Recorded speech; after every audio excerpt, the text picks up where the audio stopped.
You know, I thought Delicious in Dungeon was going to be some fun, happy, eating monsters type anime, but it turned out to be a freaking adventure. Most anime that I watch that are food based, besides campfire cooking, tend to be more slice of life-ish and, you know, different stories foretold in different things, right?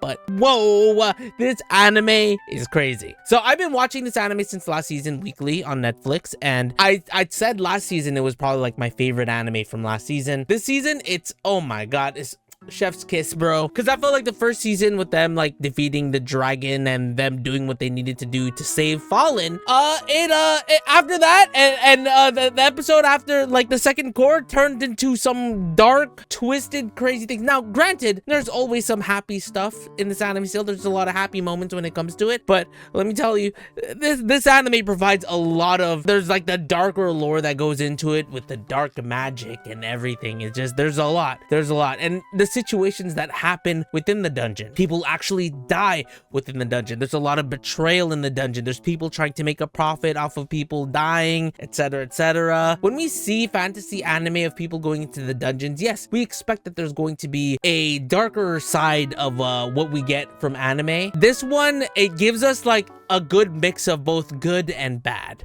Now, my favorite part about this series is Senshi. I think Senshi might be my favorite character. Not because he makes delicious food. It could be because he makes delicious food. Senshi's personality, how happy he is, and how knowledgeable he is of the ecosystem of the dungeon. And yes, he eats the monsters that are in there, but also he helps cultivate it so, you know, the ecosystem is not off balance, right? Now, eating monsters usually is frowned upon, right? There's stories of it not being very good. Campfire cooking is different. They heavily highlight the fact that these monsters taste freaking delicious, but in here, there's not too much knowledge on eating monsters. But Senshi, on the other hand, has that knowledge, and Laios, who is our main protagonist, alongside with Marcel and Chuck, you know, only Laios is curious about it, and, you know, he wants to go into the dungeon to save his sister because, you know, she was eaten by a dragon, and after that, some crazy stuff with revival magic, the dark magic. Oh my god, I know my thoughts are all scattered over the place. If you guys are curious, I don't write a script.